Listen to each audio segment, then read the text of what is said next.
Tentunya saya yakin kalau Bapak dan Ibu yang di hadapan saya ini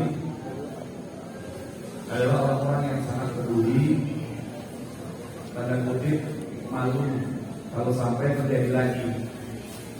Tetapi masalahnya adalah RW-nya ada berapa? 12. Setiap RW ada tim anti tawuran, ada 10. Berarti setiap RW hanya 10 orang yang terbukti peduli, ditambah perangkat desa, perangkat kecamatan. Sehingga kita punya PR bagaimana semua kepala keluarga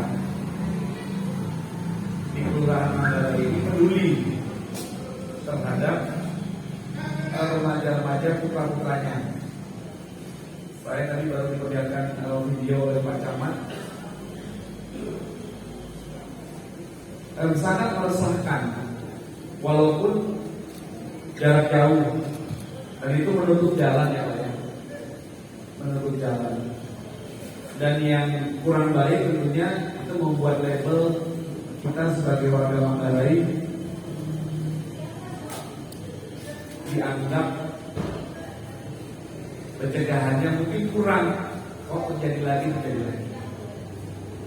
Sehingga akhirnya kami berterima kasih muncul kesadaran dari Bapak Ibu sekalian bahwa di setiap RW dibentuk tim anti tawuran. Kemudian secara bersama-sama kita membentuk tim pantau.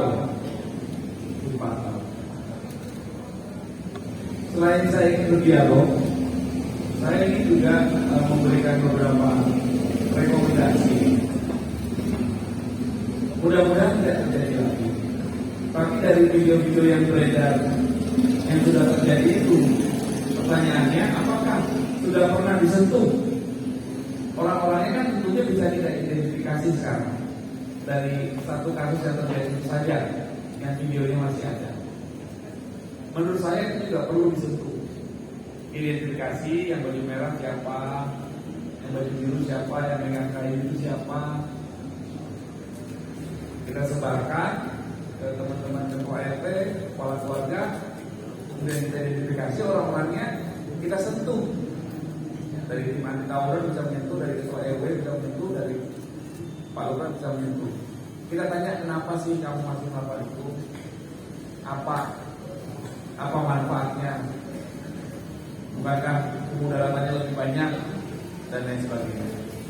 Sehingga kita tidak hanya melakukan pencegahan, tetapi kita juga menyentuh, dan setelah akhirnya orang-orang itu kita sentuh, kita harapkan menjadi kepanjang tanganan kita juga untuk menyampaikan niat baik kita, sehingga permasalahannya tuntas. Tadi Pak Camat juga ngomong, Pak Camat juga ngomong, kita tidak berandai-andai apakah ini sebuah pempolisian terhadap sesuatu tujuan tertentu, kita juga tidak. Tapi yang jelas ini tidak boleh terjadi lagi. Karena kecepatan bapak-bapak dan ibu hadir mungkin saat itu, akhirnya tidak ada korban, kan gitu Pak. Tapi kalau begitu kita lambat, tidak bisa mengantisipasi, tidak menutup kemungkinan ada korban. Nah itu yang kita khawatirkan. Dan Pak Camat sendiri tadi menyampaikan mereknya sudah seperti itu ya Pak ya, karena Manggarai jadi harus kita hilangkan menjadi Kapolres, maka pendekatannya adalah pencegahan kejahatan. Secara teori Pak, polisi itu tidak bisa mencegah kejahatan. Secara teori, solusi yang ditawarkan adalah bagaimana meningkatkan partisipasi masyarakat untuk bersama-sama melakukan pencegahan kejahatan. Itu teorinya.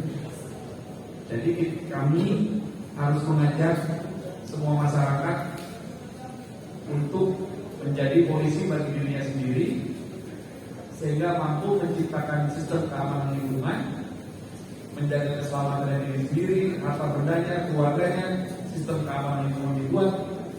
Ketika semua orang cara berpikirnya sudah menjadi seperti polisi untuk melakukan pencegahan kejahatan, maka kawasan itu akan aman.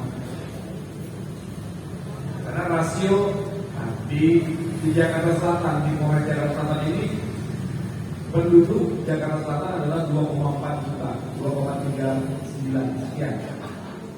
Anggota kami 1.281. Rasionya tadi 1:1.500. Padahal idealnya 1:300. Tapi 1:300 pun kalau masyarakat partisipasinya tidak aktif untuk melakukan pencegahan kejahatan, tetap saja. Sehingga kami terus melakukan upaya-upaya untuk